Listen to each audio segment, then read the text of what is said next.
Good morning, সবাই কেমন আছো? আশা করি সবাই ভালো আছে। আমি তো অনেক ভালো আছি। চলে আসলাম আর একটা ছোট্ট মিনি ব্লগ নিয়ে। দেখো, আজ হলো সোমবার, সপ্তাহের প্রথম দিন। ছেলেকে কিন্তু 8টা বাজে এখন, আর ছেলেকে কিন্তু স্কুলে দিয়ে আমি কিন্তু চলে এসেছি। ঘরের সমস্ত কাজও মোটামুটি হয়ে গেছে, কিন্তু এখন বিছানাটা আমি পরেই গুছাই ছেলেকে দিয়ে আসার পরে। যেহেতু ছেলে যাওয়ার সময় প্রচুর তাড়াহুড়ো থাকে, সেহেতু ওকে দিয়ে এসে তারপরে বিছানাপত্র সব গুছিয়ে নিচ্ছি।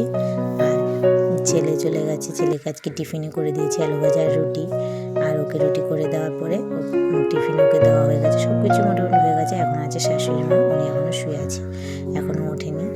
এখন সবাই 8টা বাজে উঠে কে করবেও, তাই উঠেই আমি উঠতে বারণ করি, কিন্তু ওনার ঘুম ভেঙে যান, এখন আগে উঠতে বারণ করি।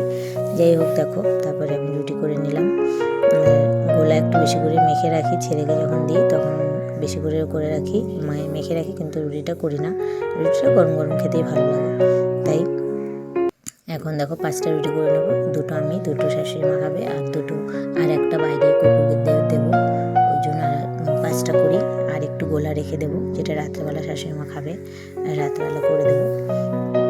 আর আলু ভাজাটা বেশি করে নিয়েছি একেবারে। বারবার তো আর আলু ভাজা করা যায় না, রুটিটাও করা যায়, কিন্তু বারবার তো আলু ভাজা করা যায় না। আলু ভাজাটা একেবারে করে নিয়েছি।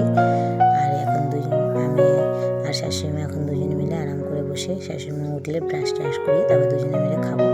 খেয়ে তারপরে দুপুরবেলায় রান্নার কিছু পদ্ধতি করবো। দেখো, আমার রুটি কিন্তু কথা বলতে বলতে রুটি করা কমপ্লিট।